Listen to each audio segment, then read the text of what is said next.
부활절만 되면 처음 만나시는 분들에게 예수님 부활하셨습니다 이렇게 인사를 하는 모습이 많았는데 요즘은 좀 그렇게 하는 일이 좀 드물어서 그럼 예수님께서 부활하셨습니다. 부활의 산 소망을 가지시고 승리하시는 여러분의 삶들이 되어 소망합니다. 아멘. 여러분들 혹 백야라는 것이 무엇인지 아십니까? 아마 들어보신 분들은 다 아시겠지만 백야라는 말은 말 그대로 해가 지지 않는, 다시 말해 밤이 어두워지지 않는 현상을 바로 백야라고 말합니다. 사전을 찾아보니까 대략 유도 48도 이상의 고위도 지방에서 한여름에 태양이 지평선 아래 18도 이하로 내려가야 하는데 그렇지 않기 때문에 생기는 현상이 바로 백야라는 겁니다. 심지어 이러한 백야 현상이 6개월간 지속되는 그런 것도 있다라는 것입니다. 저는 말씀을 준비하면서 한 가지 궁금증이 생겼습니다. 그렇다면 백야가 있다면 그 반대되는 현상도 있지 않을까? 근데 사실 저는 이 백야에 관해서는 많이 들어봤는데 그 반대되는 현상에 대해서는 전혀 들어보지를 못했습니다. 왜 그럴까? 백야에 반대되는 현상이 이 땅에 존재하지 않기 때문은 아닐까 이런 생각도 해봤는데 사전을 찾아보니까 백야에 반대되는 현상이 존재하고 있었습니다. 그래서 저는 백자라는 글자의 반대가 되니까 혹시 흑야 정도라고 이렇게 생각을 했는데 극야라는 이름으로 존재를 하고 있었습니다. 북위와 남위 66.5도 이상의 극지에서 나타나는 현상으로 해가 뜨지 않는 상태가 바로 극야라는 겁니다. 이 또한 6개월간 지속되는 곳도 있다고 합니다. 근데 여러분 한 가지 더 궁금증이 생기지 않습니까? 왜 흑야가 아니고 극야일까 하는 겁니다. 극야. 네. 근데 그 이유가 의외로 좀 간단했습니다. 극단적으로 긴 밤이라는 의미에서 극야라는 것입니다. 문제는 대부분의 이러한 현상이 최북단과 최남단에서 일어나는 현상인데 백야 때는 그래도 태양이 계속적으로 비추기 때문에 추운 지방이지만 그 시간만큼은 그래도 추위를 덜 느낀다는 것입니다. 그래서 많은 사람들이 찾아와서 백야 현상을 즐긴다고 합니다. 그런데 그 반대인 극야일 때는 반대로 추위가 더 심각해진다는 겁니다. 그래서 찾는 사람이 없다는 겁니다. 또 다른 의미는 극야 때는 극단적으로 밤이 길어지기 때문에 어둠을 싫어하는 사람들의 심리상 사람들이 찾지를 않는다는 겁니다. 그래서 알려지지 않았나 그렇게 생각되어집니다. 근데 저는 말씀을 준비하면서 지금의 이 시대가 어쩌면 그와 같은 그러한 시대가 아닌가 생각되어진다는 겁니다. 왜 그렇습니까? 하나님을 잃어버린 세상의 밤이 점점 깊어지고 있기 때문입니다. 여러분 어둠의 무서운 것이 뭡니까? 어둠이 무서운 것은 보이지 않는다는 겁니다. 그래서 아무것도 분별할 수 없다는 겁니다. 지금이 어둠 속에 있는지 아니면 빛 가운데 있는지조차도 분별하지 못한다는 것입니다. 다시 말해서 오랜 노예 생활에 몸이 밴 사람은 자유가 주어졌음에도 불구하고 그 자유를 누리지 못하는 것처럼 지금 어둠 속에 살아가는 우리들이 어둠에 너무나 익숙해져 있는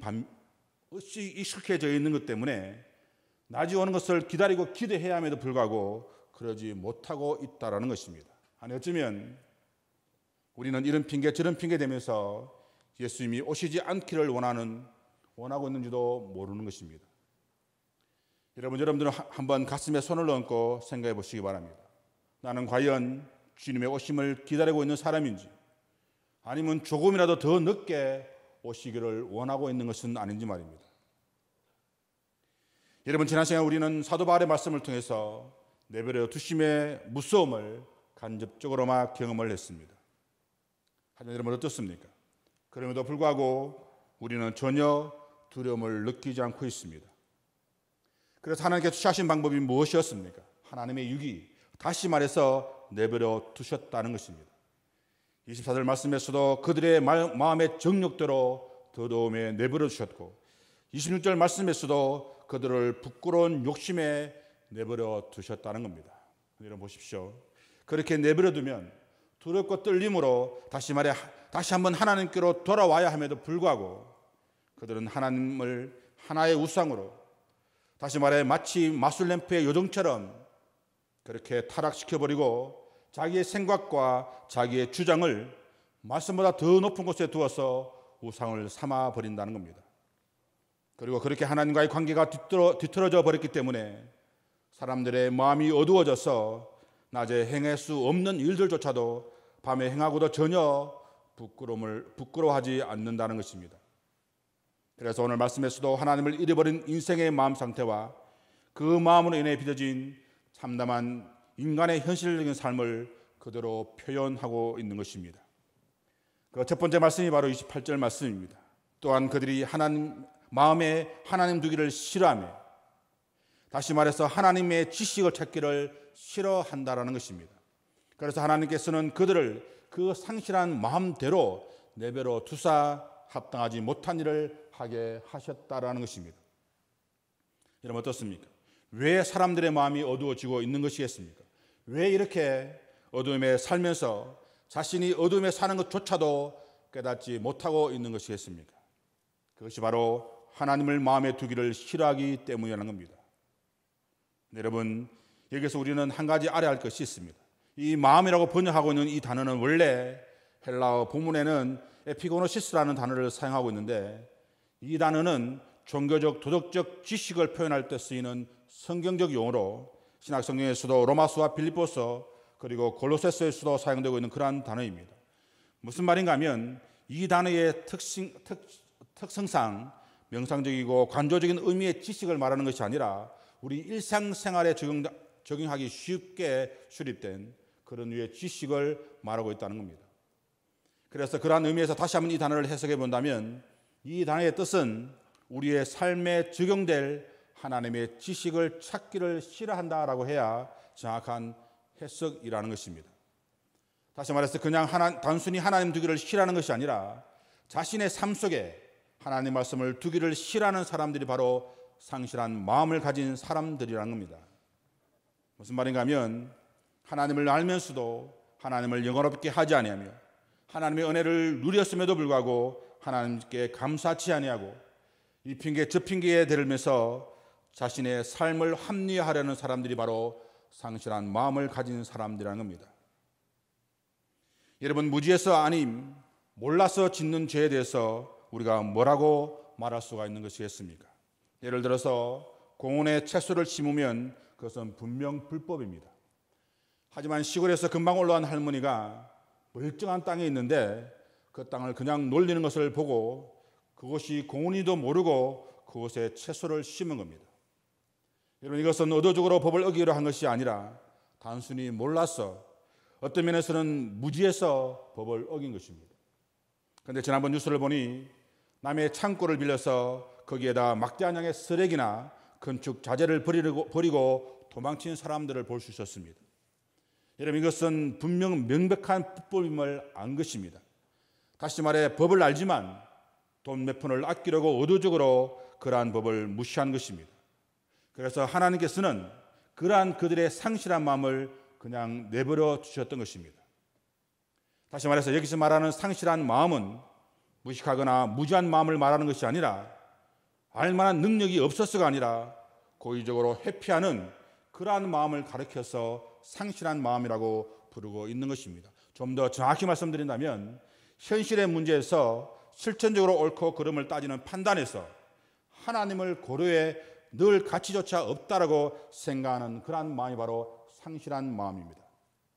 다르게 얘기하면 하나님의 지식을 가지고 생활에 바로 적용한다면 내가 살아가고 있는 이 모습이 너무나 적나라하게 드러나니까 자기의 마음속에 하나님 두기를 싫어하거나 아예 모른 채 하거나 하려고 하지 않는 그러한 마음이 바로 상실한 마음이라는 겁니다.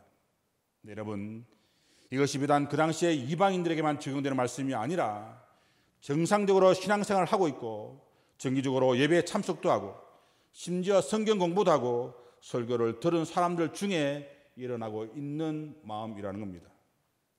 여러분 보십시오. 분명 하나님을 믿고 있음에도 불구하고 사회적으로 비탄을 받고 있는 스캔들이나 부정부패로 얼룩진 사건들을 보게 되면 대부분 기독교인들이 연관되어 있는 것을 볼 수 있습니다.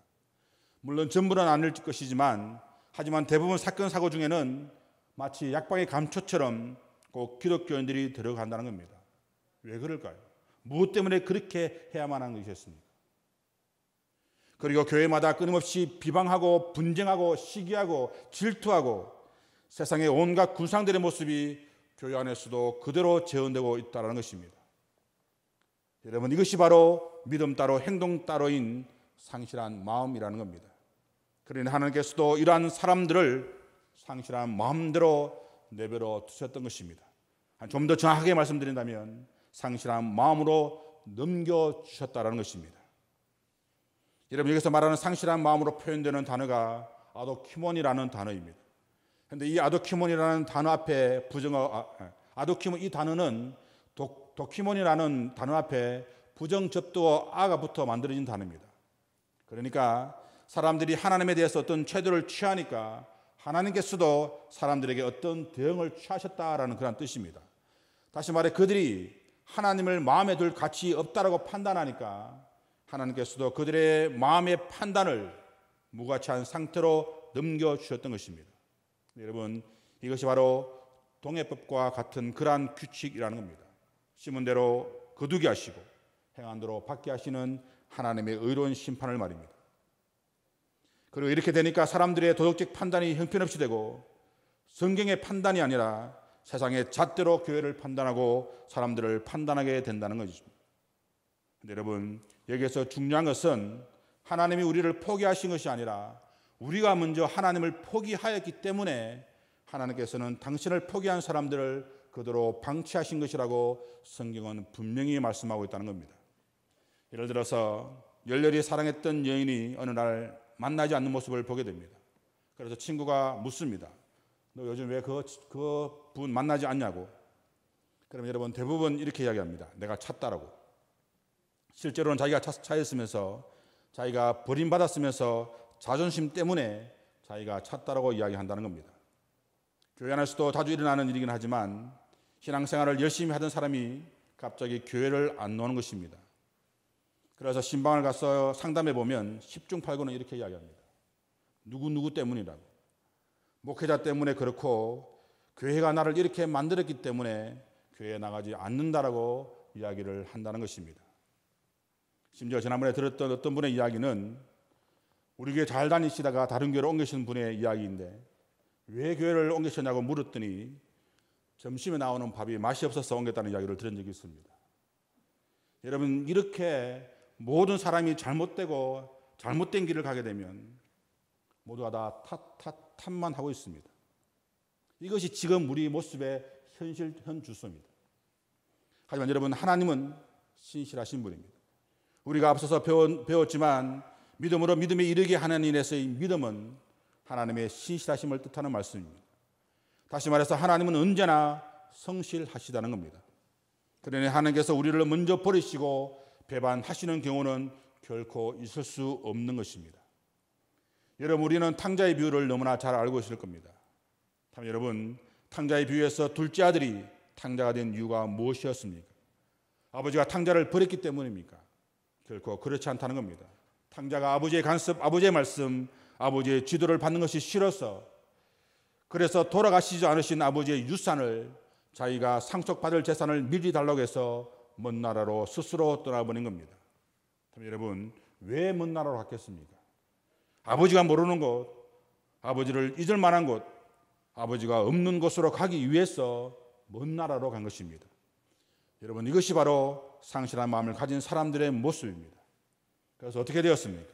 물론 처음에는 간섭할 사람도 없고 잔소리할 사람도 없이 자기 마음대로 할 수 있으니 행복했는지도 모릅니다. 하지만 그 삶의 나중은 참으로 비참한 결과를 낳게 된다는 겁니다. 그렇다면 여러분들은 어떻습니까? 혹은 여러분들은 하나님 두기를 싫어하는 사람은 아닙니까? 그래서 믿는 것도 믿지 않는 것도 아닌 그저 자신의 삶의 중심에 하나님이 아닌 내가 중심에 되어서 내 생각과 내 뜻이 문제인 삶, 그러한 삶을 살고 있는 것은 아닌가 하는 것입니다.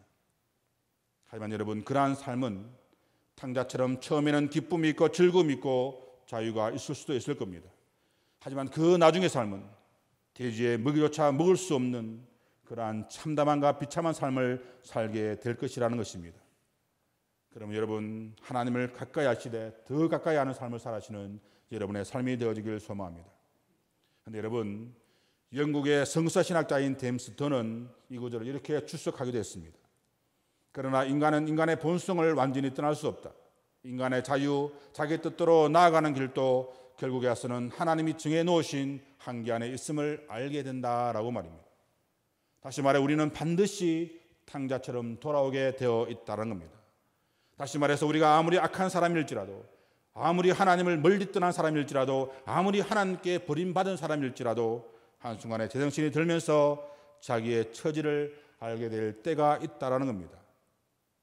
하지만 여러분, 그 길이 어떤 이에게는 피투성이가 되어 돌아오는 길일 수도 있다라는 사실입니다. 그러므로 그때가 되기 전에 우리는 반드시 정신을 차려야 하는 것입니다.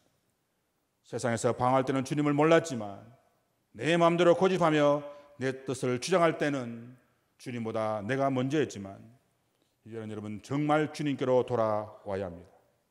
왜냐하면 그렇게 하지 않으면 계속적으로 하나님께서 우리를 이대로 내버려 두시게 되면 온갖 무성한 잡초가 자라는 것처럼 우리가 감당할 수 없는 그런 결과를 낳게 되기 때문입니다. 여러분 보십시오. 계속적으로 하나님께서 우리를 입으로 내버려 두시게 되면 온갖 무성한 잡초가 자라듯 정말 형편없이 되고 쓸모없이 되어서 이상한 일들을 하게 된다는 것입니다. 무려 21간이나 되는 죄악들을 말입니다. 그런데 칼바라트는 이 부분을 이렇게 해석을 했습니다. 여기 나타나고 있는 것이 바로 꺾여지지 아니한 우리 현존의 참 본성이다라고 말입니다. 여러분 어떻습니까? 현존하는 우리의 참 본성이라는 겁니다. 여러분 한번 나열해 보겠습니다. 모든 불의, 수악, 탐욕, 악이 가득한 자, 시기, 살인, 분쟁, 사기, 악독이 가득한 자, 수근수근하는 자, 비방하는 자, 하나님께서 미워하시는 자, 능욕하는 자, 교만한 자, 자랑하는 자, 악을 도모하는 자, 부모를 거역하는 자, 우매한 자, 배약하는 자, 무정한 자, 무자비한 자. 여러분 어떻습니까? 근데 가만히 들어보면 이렇게 나열된 합당치 못한 죄악들이 너무나 우리에게 익숙한 죄악들이라 생각이 들지 않습니까? 여러분 우리는 이러한 합당치 못한 일을 쉽게 이해되고 또 익숙한 악덕이라는 사실을 결코 가볍게 보아서는 안 된다는 겁니다. 왜냐하면 우리가 일상적으로 빠져들기 쉬운 그러한 죄악들이기 때문입니다. 문제는 이러한 죄악들이 단순한 실수가 아니라 하나님의 진노를 불러일으킬 수 있는 무서운 죄가 된다는 사실입니다. 더 심각한 것은 이렇게 더럽고 추악한 죄악이 본래 하나님이 차지하고 있어야 할 그 자리에 대신 차지하고 있다는 사실입니다. 그럼 여러분 이러한 죄악들을 결코 가볍게 여겨서는 안 될 것입니다. 여러분 다시 한번 말씀드리지만 로마서는 철저하게 우리의 인간성을 덜추어 보여주는 그러한 말씀입니다. 마치 시선을 부금하듯이 우리의 영혼이 어떻게 해서 하나님 앞에 부패하고 있고 어떻게 죽어버렸는지 그 사인을 정확하게 밝혀내려고 사사시 찢고 있는 그러한 말씀이 바로 로마서라는 것입니다. 그래서 유대인 철학자 필로는 무려 140가지나 우리 마음속에 숨어있는 죄악들이 있다고 그렇게 말하기도 했던 것입니다. 그리고 사도 바울 역시도 오늘 본문뿐만이 아니라 고린도 전후서 그리고 갈라디아서 에베소서 등에서 하나님을 잃어버린 인간의 마음, 하나님의 말씀 대신에 들어와 앉아있는 인간의 부끄러운 요소들을 말씀하고 있다는 것입니다. 그럼 오늘 말씀을 통해서 우리가 구원받기 위해서라도 철저하게 파헤치고 깨닫고 통회하는 그러한 시간이 되어져야 할 것입니다. 그리고 그렇게 할 때만이 죄악 중에 거하는 우리의 삶일지라도 주님이 내버려 두시는 삶이 아닌 주님 안에서 새롭게 태어나는 그러한 삶을 살게 될 것입니다. 그러므로 말씀 앞에 철저하게 벌거벗은 마음으로 다시 한번 세워지는 그러한 여러분의 삶이 되어지길 원합니다. 그래서 그러한 의미에서 나열되어 있는 죄악들을 자세히 살펴보므로 다시 한번 하나님께 내버려 두심을 당하는 그러한 삶을 살아가지 않기를 간절히 원합니다. 먼저 불의입니다. 여러분 불의가 무엇입니까? 불의는 헬라어로 아디키아라는 단어를 사용합니다. 여러분 이 단어는 이미 1장 18절 말씀에서 불의로 진리를 막는 또 경건하지 않음과 불의라는 표현으로 두 번이나 등장했던 단어입니다. 그런데 이 단어는 거의 모든 영어 성경에서 부정, 불의, 사악이라는 단어로 해석을 하고 있습니다. 다시 말해서 법과 규칙을 무시하는 그러한 상태가 바로 불의입니다. 예를 들어서 예수님께서 비유로 하신 말씀 중에 불의한 재판장의 이야기가 나옵니다. 그런데 그 재판장이 어떻게 합니까? 뇌물을 받고 옳은 것을 그릇하고 나쁜 것을 좋은 것으로 판결을 한다는 것입니다. 그리고 가룟 유다는 어떻습니까? 은 30에 예수님을 팔았을 때 성경은 그를 가르쳐 불의의 삭시라고 그렇게 말하기도 했습니다. 그래서 여러분, 이처럼 불의는 하나님의 진리를 진리로 인정하지 않는 그러한 태도를 말하는 것입니다. 그래서 바울은 18절 말씀에서 하나님의 진노를 초래하는 사람들의 행위의 특징을 묘사할 때도 불의라는 그러한 말을 사용을 했던 것입니다. 그리고 하나님을 잃어버린 사람들의 마음에서 나타나는 악덕을 나열할 때도 가장 먼저 나오게 한 것도 불의가 가장 포괄적인 의미에서의 죄이기 때문입니다. 그런데 문제는 이 불의가 너무나 다양하다는 것입니다. 예를 들어서 불량배나 깡패와 같은 사람들은 단순하게 불의를 행합니다. 그래서 우리는 그가 쉽게 불의한 자라고 그렇게 정죄할 수도 있습니다. 하지만 소위 화이트 칼라로 불리는 사람들의 불의는 어떻습니까? 참으로 다양하고 세련되게 합니다. 그래서 그들은 형식적으로는 법과 규칙을 잘 지키는 것처럼 보이지만 자세히 들여다보면 그 경계를 넘나들면서 나쁜 짓을 한다는 겁니다. 문제는 우리가 그들의 불의에 대해서 어떤 불의를 행하는지 잘 알 수가 없다라는 사실입니다. 그래서 그들은 자기들의 악한 행동을 정당화시키려고 합니다.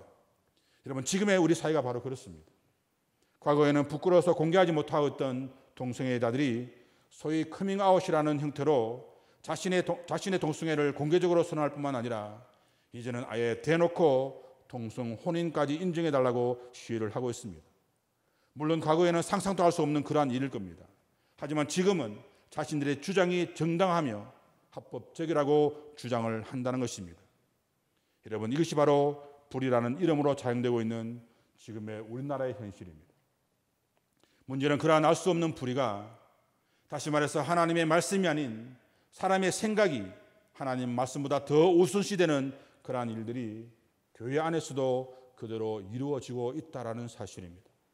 그럼 우리는 더욱 말씀 앞에 바로 서서 진리가 무엇인지 불의가 무엇인지 깨닫는 그러한 지혜가 필요한 것입니다. 그리고 두 번째가 추악입니다. 여러분, 추악은 포네리아라는 단어를 사용합니다. 그런데 헬라 사람들은 이 단어를 사탄을 가리킬 때 사용되는 포네로스라는 단어와 함께 사용합니다. 다시 말해서 사람이 가지고 있는 선한 부분을 공격해서 파멸시키는 존재가 사탄이라면 이 추악이라는 죄 또한 다른 사람의 선하고 아름다운 것을 상하게 하고 짓밟아 버리는 죄를 말하기 때문에 같은 의미의 말이라는 겁니다. 여러분, 어떻습니까? 우리가 정직하게 살려고 작정하면, 제대로 된 믿음 생활을 하려고 결심하면, 이제 남을 돕는 데 작은 힘이라도 보태야겠다고 그렇게 작정을 하면 꼭 방해하는 사람들이 있다라는 겁니다. 다시 말해 선하고 아름다운 일은 어떻게 해서든지 막으려고 하는 사람들이 있다는 겁니다. 그러면 여러분, 우리는 이러한 사실이 있다는 사실을 깨닫고 어떠한 경우에서라도 결코 흔들리지 말아야 하는 것입니다. 그리고 세 번째가 탐욕입니다. 여러분, 탐욕은 질질 모르고 더 갖고 싶어하는 욕심을 말합니다. 문제는 이러한 욕심이 정직한 욕심이 아니라 다른 사람이 다 이루어 놓은 것을 빼앗고 도둑질해서 자신의 것을 만들려고 하는 그러한 욕심이라는 겁니다. 다시 말해서 윤리적으로 남에게 책임과 잘못과 욕을 보이면서까지 자기 야망을 이루려고 하는 그러한 마음이며, 도덕적으로는 자기가 조금도 취할 권리가 없음에도 불구하고 당연히 가져야 한다라고 생각하는 그러한 것이 바로 탐욕이라는 겁니다. 문제는 아시는 것처럼 이 탐욕은 채울 수가 없다는 겁니다. 그래서 성경은 욕심의 결과는 곧 사망이라고 말씀을 하셨던 것입니다. 하지만 여러분, 어떻습니까? 그럼에도 불구하고 우리는 이 땅의 욕심을 버리지 못합니다. 자신의 창고가 차고 넘침에도 불구하고 그것이 부족하다고 여기며 더 많은 창고를 지어서 더 많이 쌓아두려고 했던 어리석은 부자처럼 우리는 그러한 선택을 하려고 하고 있다는 사실입니다. 하지만 여러분, 욕심은 결코 채워질 수 없습니다. 내려놓을 때가 욕심을 채울 수 있는 유일한 방법입니다. 그러므로 채울 수 없는 욕심을 따라 살아가는 어리석은 삶을 버려야 하는 것입니다. 그리고 네 번째가 악입니다. 여러분, 이 악의는 그냥 악이라고 하지 아니하고 꼭 집어 악의가 가득한 자라고 이야기를 하고 있다는 것입니다. 왜냐하면 이것은 헬라 사람들의 기준으로 사람이 가지고 있는 악한 것 중에 가장 나쁜 악으로 여겨졌기 때문입니다. 다시 말해서 앞에서 말한 추악이 적극적인 악행을 말하는 것이라면 악의는 마음에 가득 찬 내면적인 기질을 가리키는 그러한 말이라는 겁니다. 그래서 마음속에 품고 있는 이 악한 생각을 가지고 겉으로만 좋은 말, 좋은 이야기들을 하는 모습을 보게 된다는 것입니다. 예를 들어서 뱀이 하와에게 던진 질문을 한번 보십시오. 하나님이 참으로 너희에게 동산 모든 나무의 열매를 먹지 말라 하시더냐라고 묻습니다. 여러분 어떻습니까? 어떤 악한 의도가 있는 겁니다. 그리고 바리새인들이 가나마다 현장에 잡혀온 여인을 예수님 앞에 세워놓고 이렇게 이야기를 합니다. 모세는 율법에 이러한 여자를 돌로 치라 명하였거니와 선생님은 어떻게 말씀하시겠냐고 말입니다. 그리고 이렇게도 이야기합니다. 우리가 가이사에게 세를 바치는 것이 옳습니까? 그렇게 하지 않는 것이 옳습니까? 라고 말입니다. 여러분 이 또한 악한 의도가 있는 겁니다. 그리고 결정적으로 예수님을 죽일 계획을 마음속에 품고 있었던 가야바가 한 말을 한번 들어보시기 바랍니다. 요한복음 15장 49절에서 57절까지 말씀해서 이렇게 이야기합니다. 그 중에 한 사람 그 해의 대제사장인 가야바가 그들에게 말하되 너희가 아무것도 알지 못하는도다.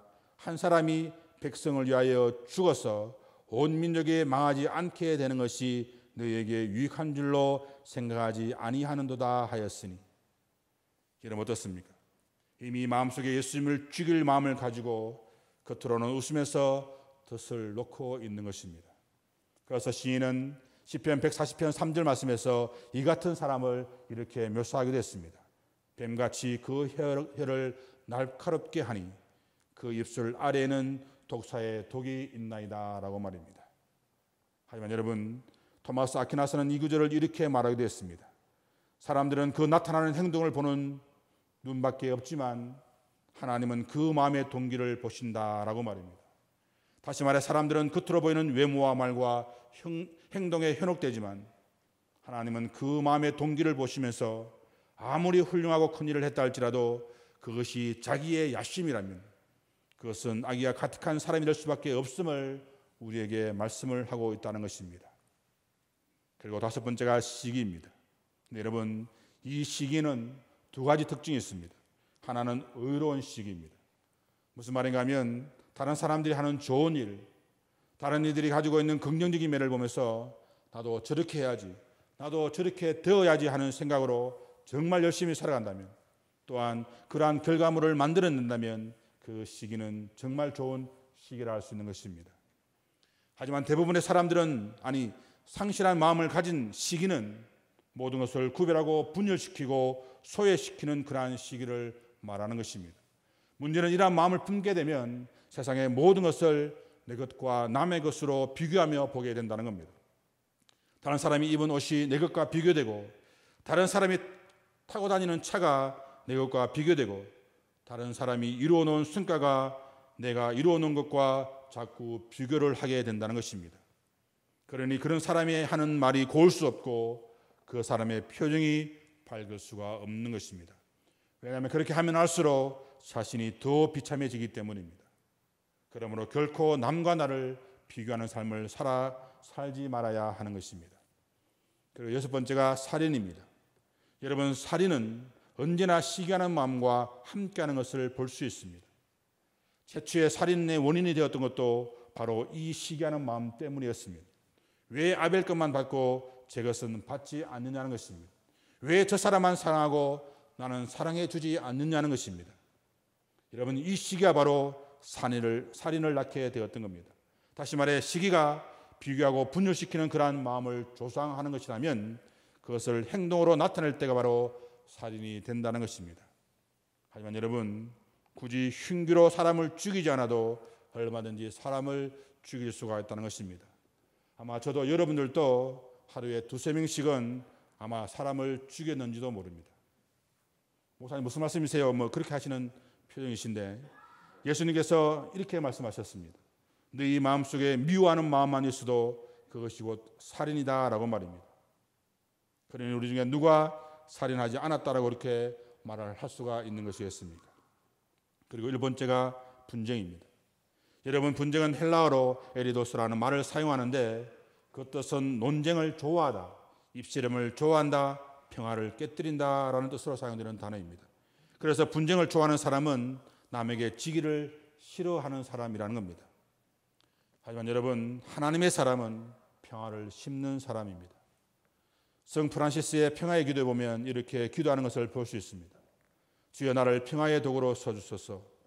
미움이 있는 곳에 사랑을, 다툼이 있는 곳에 용서를, 분열이 있는 곳에 일치를, 의욕이 있는 곳에 믿음을, 그릇됨이 있는 곳에 진리를, 절망이 있는 곳에 희망을, 어둠이 있는 곳에 빛을, 슬픔이 있는 곳에 기쁨을, 위로받기보다는 위로하며, 이해받기보다는 이해하며, 사랑받기보다는 사랑하게 하소서. 여러분, 이 삶이 바로 하나님의 사람이 살아야 할 그러한 삶입니다. 그리고 8번째가 사기입니다. 여러분, 이 사기는 헬라어로 돌루라는 단어를 사용하는데 그 뜻이 고기밥이라는 뜻입니다. 다시 말해서 고기를 잡을 때 쓰는 미끼가 바로 사기입니다. 근데 여러분, 우리나라 속담에 보면 보리밥풀로 잉어를 잡는다는 말이 있습니다.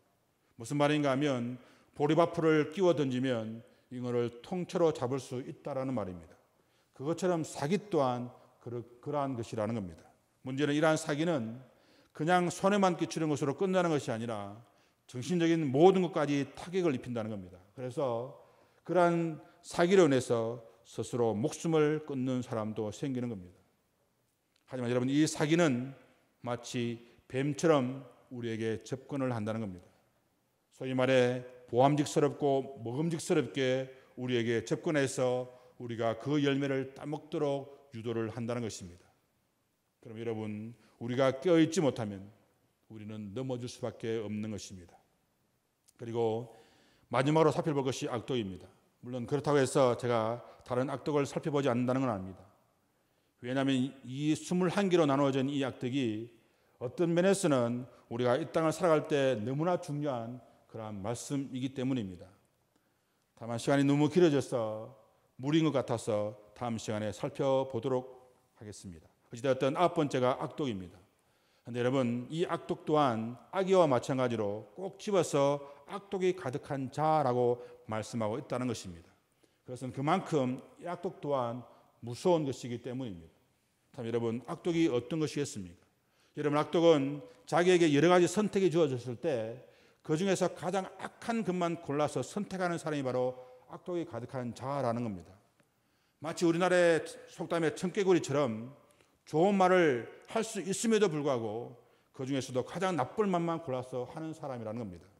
다시 말해서 긍정적인 것을 생각할 수 있음에도 불구하고 가장 최악의 시나리오를 만들어서 제시하는 사람이 바로 악독이 가득한 자입니다. 그래서 철학자 아리스토텔레스는 다른 사람에 대해서 제일 나쁜 것만 꼬집어 내어 말하고 생각하는 사람이 악독이 가득한 사람이라고 자신의 윤리학에서도 설명하기도 했습니다. 문제는 이 악독이 가득한 자는 다른 사람이 가지고 있는 좋은 것을 인정해야 함에도 불구하고 그것은 뒤로하고 덮어주고 그 사람의 제일 약점되는 거나 제일 못된 것이나 제일 나쁜 것만 골라서 이야기를 한다는 것입니다. 그럼 여러분, 어떻게 되겠습니까? 그 사이는, 그 교회는 온전할 수가 없는 것입니다. 그래서 하나님께서도 비록 악한 사람이 어려운 일을 당해서 고통 중에 있다 할지라도 그것을 잘 되었다고 생각하지 말아야 할 것을 경고하셨던 것입니다. 사랑하는 성도 여러분, 참 어렸을 때도 우리는 주님을 믿는다고 하면서도 어쩔 수 없는 인간이라는 이유로 제약된 세상에서 동화되어 살아왔습니다. 물질이 최고인 줄 알고 물질을 쫓아 살아왔고 권력과 명예가 최고인 줄 알고 그것을 얻으려고 우리는 때론 신앙이라는 것을 잠시 내려놓기도 했습니다. 하지만 여러분, 그 삶의 끝은 너무나 자명하다는 것입니다. 문제는 우리가 그것을 가슴에 받아들이지 못하고 있다는 것입니다.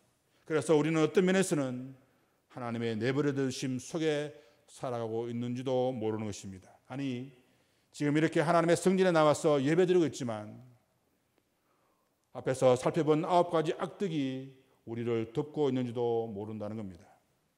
하지만 여러분, 이것을 인지하고 살아가느냐, 그렇지 못하고 살아가느냐의 차이는 너무나 극명하게 차이가 납니다. 왜냐하면 그 끝에는 천국과 지옥이라는 다른 문이 기다리고 있기 때문입니다. 하지만 더 큰 문제는 지금의 우리들의 모습으로는 그러한 사실을 인지조차 할 수 없다라는 사실입니다. 내가 정말 잘하고 있는지, 잘 믿고 있는지, 아니면 전혀 다른 길로 가고 있는조차 깨닫지 못하고 있다라는 사실입니다. 그럼 여러분, 이 시간 다시 한번 자신의 모습을 살펴보기를 원합니다. 지금 나의 가장 우선순위가 무엇인지, 세상의 눈치와 세상의 기준에 나의 기준점이 맞춰져 있는 것은 아닌지. 여러분, 복음에는 분명 하나님의 의가 나타나게 되어 있습니다. 마찬가지로 우리가 진정으로 그리스도를 믿는다면 우리의 삶 속에는 반드시 하나님의 의가 나타나야 한다는 것입니다. 그러므로 오직 예수, 오직 말씀으로만 살아가시는 여러분의 삶들이 다 되어지길 간절히 소망합니다. 기도하시겠습니다.